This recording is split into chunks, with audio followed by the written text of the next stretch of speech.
విశ్వసనీయత, ఆపేక్ష, ధైర్యం, కరుణ, జాగరూకత ఈ 5 లక్షణాలు కలిగిన సుపరిపాలకుడు డాక్టర్ వైఎస్ రాజశేఖర రెడ్డి గారి 75వ జయంతి సందర్భంగా ఆ మహానేతకు ఘన నివాళులు. రాయలు పాలించిన ప్రాంతం, రతనాలు రాసులు పోసి వర్తకం జరిపిన సీమ, రతనాల సీమ, రాయలసీమ. ఆ సీమలో రాజారెడ్డి, జయమ్మ దంపతులకు పుట్టిన ఒక రారాజు రాజశేఖరుని కథ ఇది మన రాజన్న కథ. పౌరుషాల పులివెందలలో జూలై 8, 1949లో జన్మించిన తాను ప్రాథమిక విద్య పూర్తి చేసి ప్రాణాలు కాపాడే వైద్య విద్యని ఎంచుకున్నారు.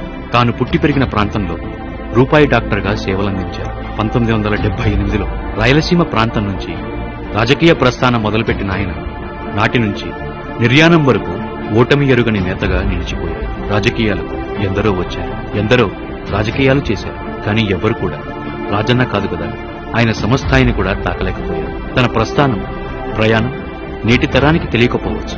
అందుకే మరొక్కసారి ఆయన ఎవరో, ఏం చేశారో గుర్తు చేద్దాం.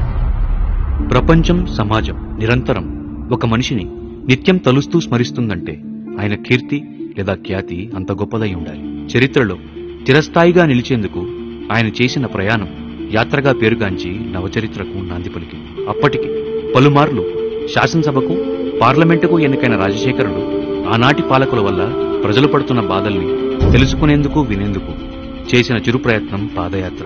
ఎందరో ఇది చరిత్రలో భాగమవుతుంది అని అనుకున్నారు. కానీ ఇదే చరిత్ర అయింది. 11 జిల్లాలు, 1500 కిలోమీటర్లు పాద ప్రయాణంలో ప్రజల గుండెలకు ఈయన్ని చేరువ చేసింది. ఆయన కళ్లకు కరువు నెల దాహం కనిపించింది. ఆయన చేతులను బడుగు జీవుల జీవితానికి భరోసా ఇచ్చేలా చేసింది. అనారోగ్యపు విలయతాండవం ఆరోగ్యశ్రీని తేవాలనే తలంపు తెచ్చింది. అన్నదాతల కన్నీరు, నీరు, కరెంటు ఉచితంగా ఇచ్చేలా ఉత్తేజపరిచింది. ఆకలి పేగుల అర్థనాలు, 2 రూపాయల కిలో బియ్యం తెచ్చే ఆలోచన ఇచ్చింది. కార్మికుల, కర్షకుల బాధలు ఆయన్ని కఠోర దీక్షాదక్షుని చేసింది. కటిక పేదల కన్నీరులో ఆయనలో ఉన్న కోపమనే మలినం కొట్టుకుపోయింది అని ఆయనే చెప్పేలా చేసింది. పాలకుల పెత్తనంపై పంతంతో మొదలైన యాత్రకి ప్రజల తోడ్పాటుతో ప్రభంజనమైంది. ఆయన ప్రజలకు ఇవ్వాలి అనుకున్న భరోసా ప్రజల నుంచి ఆయనకు దక్కింది. ఎంత కష్టమైనా ప్రజాపాలన స్థాపించాలి అనే సంకల్పం ముందు సింహాసనం సైతం చిన్నబోయింది. ఎన్నికల యుద్ధంలో ఈయన పూరించిన శంఖారావం, ప్రజలు చేసిన సింహనాదం రాజశేఖరుణ్ణి శిఖరాగ్రాన నిలిపింది. నాటి నుండి రాజశేఖరుని రాజ్యపాలన మొదలై రాజన్న పాలనగా పేరుగాంచింది. మాట తప్పని, బడిమ తిప్పని తన నైజం, ఇచ్చిన మాట, చేసిన వాగ్దానంలో భాగంగా మొదటి సంతకం అన్నదాతల కోసం చేసి అగ్రనేతగా నిలిపింది. ఆరోగ్యాన్ని నిలిపేందుకు ఆరోగ్యశ్రీ తెచ్చి అభినవ ధన్వంతుని చేసి, కరువుతో కన్నీరు కార్చి దాహార్త భూమికి జలయజ్ఞంతో దాహం తీర్చి అఖండ ఖ్యాతిని, భగీరథుడు అనే బిరుదుని ఇచ్చి ప్రజల ఆనందం, రాజన్న రాజ్యపాలన అన్నీ సజావుగా సాగుతున్న కాలం. అంతలో మళ్లీ ఎన్నికలు వచ్చాయి. ఆయన్ని అగ్రస్థానం నిలిపిన జనాన్ని నమస్తే అక్క, నమస్తే చెల్లి, నమస్తే అమ్మ, నమస్తే తమ్ముడు అని పలకరించి మహామహులు కట్టిన కూటమిని నీలరాల్చి 2009లో జరిగిన ఎన్నికల్లో ప్రజలు మళ్లీ రాజన్నని ఎన్నుకుని పాలనకు చెప్పారు.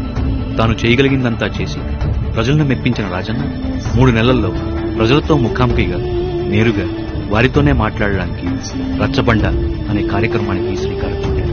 అలా ప్రజల వద్దకు వెళ్లాలి అని సంకల్పించిన ఆయన కాటు వేసిన ప్రళయకాలానికి, విధివిక్రింతకి లొంగి ఆయమే విడిచారు. కానీ నేను మరోలా అనుకుంటాను, నిత్యం స్వార్థం నిండిన ఈ భౌతిక ప్రపంచంలో సేవకుడే నాయకుడవటం ఇంద్రుడికి సైతం ఈర్ష తెప్పించింది. బహుశా స్వర్గంలోని రైతు సాయం కోరాడేమో, అక్కడ ప్రజలు ఆరోగ్యం బాలేదేమో, కరువున్న చోట నీటిని పారించమని ఆయన్ని పిలిచారేమో, లేదా ఇంద్రుడి సభలో రాజసం తగ్గిందేమో. మనిషిగా వచ్చాడు, మెరుపులా మెరిచాడు, దైవమై ఎగిచాడు. పల్లెల్లో రైతున్నంతకాలం, పొలంలో మట్టున్నంతకాలం, పేదోడి గుండె కొట్టుకున్నంతకాలం, ఇవన్నీ ఎందుకు?